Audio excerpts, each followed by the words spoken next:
This here is my wood lathe, and I've been using it for a couple of months now, but I want something better, something a little bigger. So I'm selling this thing, and I have a potential buyer that wants to know if he can do metal turning on this machine. So let's find out. Now, I've never done any metal turning on this machine, but I do have the Croslite, so in theory it is possible.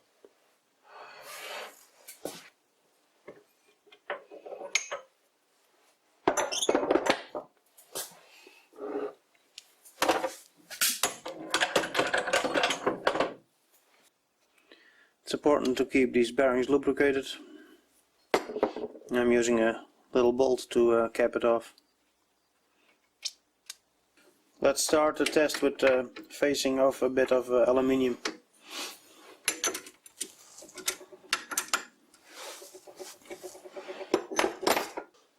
The Croslites have right thread in them, so you have to turn the wrong way in order to move it forward.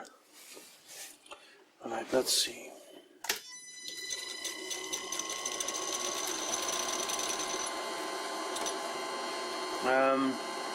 This is about 500 RPM.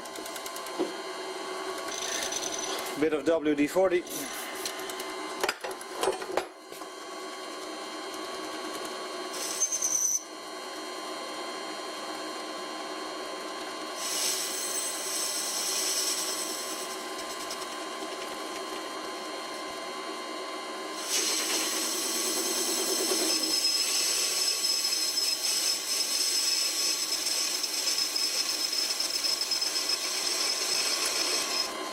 That went better than expected.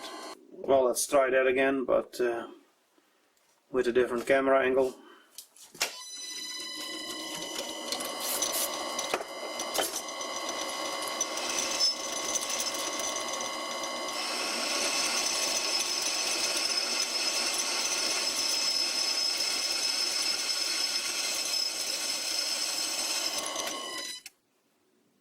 It's not totally flat.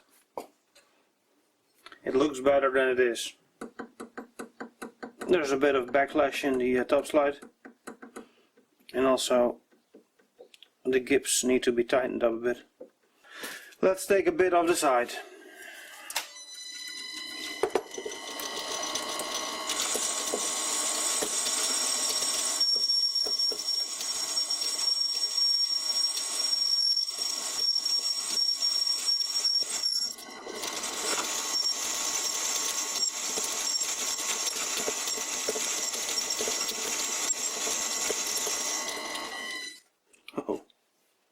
That's a terrible finish. It probably will not show up on camera, but it is really bad.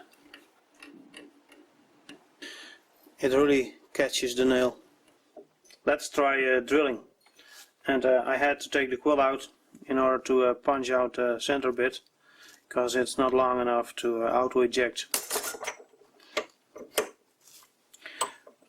The quill, by the way, has some kind of unknown taper. There's also quite a bit of damage at this end. Not sure how that happened.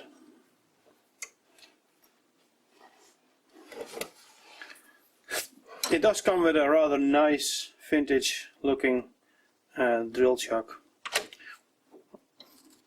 It only goes to 10 millimeters.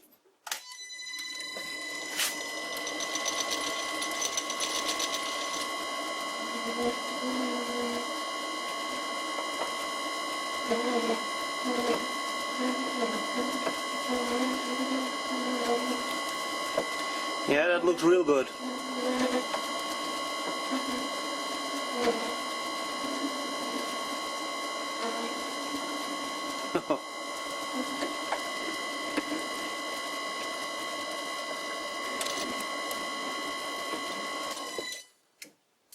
Well, something got drilled, but that looked horrible. Let's try and drill a hole.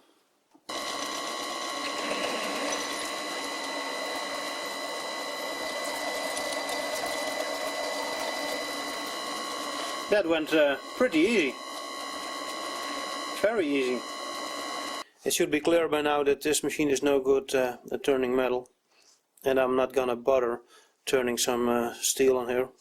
Let's see what the run out is. 30, 40, half a mil. That's a little over half a millimeter, and that's probably from the chuck. The chuck is pretty much stuck on there, so I can't measure the spindle nose, but this should be just as good.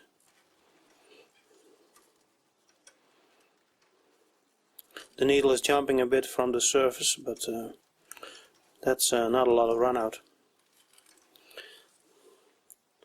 Now let's see what happens when I try to push up the chuck.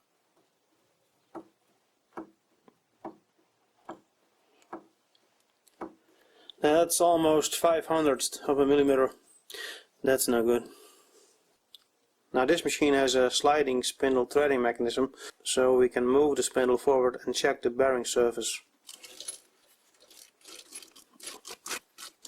It's tensioning up the belt. The bearing surface is slightly damaged, and that's probably because of the previous owner who had it running at 3000 RPM. If you then run out of oil, you got a problem. There's plenty of oil on there now. With the spindle moved forward, the play is almost cut in half. But yeah, you can't run it this way, so. But it shows you that there is some material missing here where it normally rides. So this thing is pretty much useless when it comes to metal cutting. It did okay for turning wood, at least for a while. Now I want something better. I never found out who made this machine, so if you recognize it, please put it in the comments. It's nice to know the name before I say goodbye to it.